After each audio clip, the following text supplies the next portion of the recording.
Contents. Click the 1/14 Congress layer to select it. In the Table View Relationship group, click the Joins drop-down and select Add Join.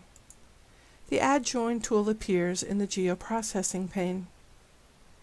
Make sure the layer name is 1/14 Congress. Choose District ID for the Input Join field. Choose 1/13 Congress as the Join table. Choose District ID as the Output Join field. Run the tool.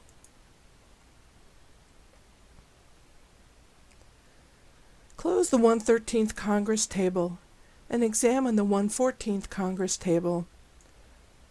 Scroll to the right, noticing the additional fields now in the table.